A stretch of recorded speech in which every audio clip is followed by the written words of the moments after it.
Salut à tous, ravi de vous retrouver sur Direct Course, nouveau Quintet Plus sur l'hippodrome de Paris-Vincennes en ce jeudi 6 décembre. Il s'agira du prix de Jussy, une épreuve qui rassemble 15 trotteurs âgés de 4 et 5 ans d'un bon niveau d'ensemble.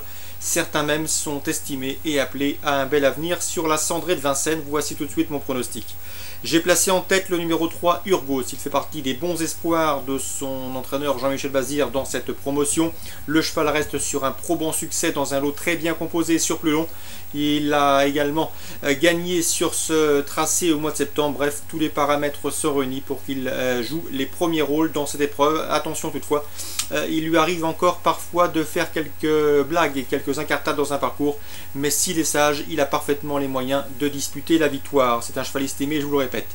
Je lui opposerai principalement le numéro 6, Titus de Baffet, un ancien pensionnaire de la famille d'Olion, qui est désormais sous la férule de Thierry de Valdestin, cheval estimé, cheval en retard de gain, qui a toujours montré de belles choses, que ce soit à Vincennes comme en province. Malheureusement, il lui arrive encore de se montrer fautif, mais attention, lorsqu'il est sage, il est capable de jouer, et en tout cas de montrer de très belles choses, et pourquoi pas de viser un peu plus haut.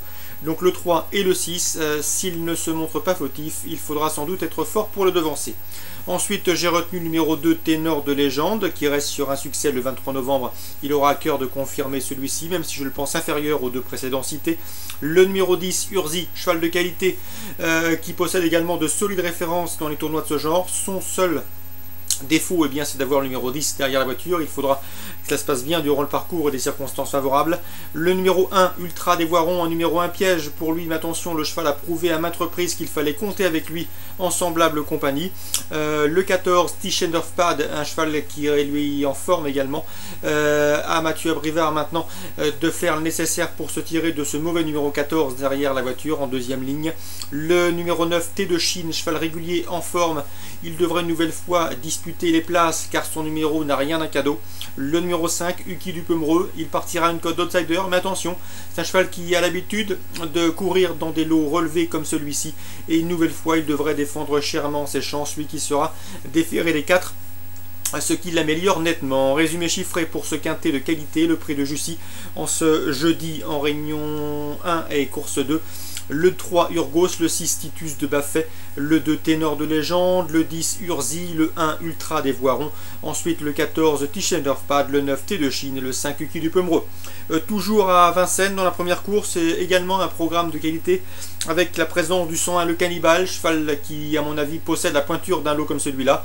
Il vient d'effectuer des débuts manqués sous la selle, il trouve ici l'occasion de redorer son blason, et ce en dépit d'un numéro 1 toujours un peu piège derrière la voiture. Je lui poserai le 102, Strong Boy, la vitesse c'est son truc, d'ailleurs il a gagné sur ce tracé au mois de novembre. Joachim Lovgren, son entraîneur, le délègue une nouvelle fois. Il devrait terminer parmi les 3 premiers. Donc le 101 et le 102, deux bonnes bases dans cette première course. Concernant le 110, Nadalov, à mon avis, elle vaut un lot comme celui-là. De surcroît autostart, puisque départ volté, elle est un petit peu délicate. Elle est beaucoup mieux départ lancé. Elle possède une redoutable pointe de vitesse finale. On l'a encore vu dernièrement, on s'est classé très séduisante deuxième. Seul défaut, seul bémol, son numéro 10, qui peut l'obliger à perdre quelques rangs au départ, mais ensuite attention à son finish. Concernant le 111, Nahar, il fait partie également des chances régulières, lui qui a prouvé qu'il avait également les moyens de jouer et de boxer dans cette catégorie relevée. 101, 102, 110 et pour un trio on rajoute le 111. Apo en réunion 2, réunion qui marque le meeting et le lancement du meeting béarnais. J'aime beaucoup dans la deuxième le 201 de Cherco. J'ai pu m'entretenir avec Didier Guillemin, son mentor, l'interview disponible sur Canal Turf Radio. Sachez qu'il est confiant.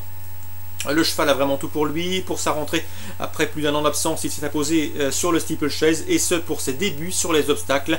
Il a gagné facilement ce jour-là, rien ne s'oppose à une confirmation, il va dans le terrain lourd, il est toujours aussi bien. Didier Guillemin espère bien le voir doubler la mise. Donc le 201 de Cherco. L'opposition rapidement, on citera les réguliers Yobak des places, le 3, Coelho, le 5 ou encore le 11, Subot Night. 3 chevaux qui font preuve d'une belle régularité. Ensuite, concernant la quatrième, je vous conseillerais le 401 Marlboro. À mon avis, ce n'est pas son objectif. Lui, son objectif de l'hiver, c'est comme tous les ans, le Grand Cross de Pau. D'ailleurs, il a remporté les 4 dernières éditions de ce Grand Cross. Mais attention, c'est le tenant du titre. Il a remporté ce prix Bernavaille l'an dernier. Et à mon avis, en dépit de son top weight, il peut parfaitement conserver son titre. Donc le 401 Marlboro pour un jeu simple placé, c'est intéressant. La sixième, je vous conseille le 605 Land Baron, cheval estimé par Jacques Orteil. Il a remporté ses 3 dernières courses qu'il a disputées sur l'hippodrome de Pau avant de tenter l'aventure au niveau groupe 3 à Auteuil. C'est un cheval de qualité, il connaît les lieux, il a la pointure largement d'un lot comme celui-là et peut même viser plus haut à mon avis. Dans ces conditions, il faudra donc lui faire confiance. Course ciblée à Pau, la deuxième avec le 201 Tcherko, la quatrième avec le 401 Malboro placé, voire même gagnant si la cote vous intéresse, ou encore le 605 Land Baron que l'on pourrait qualifier en retard de gain. Voilà, très bon jeu à tous, bonne journée, à demain.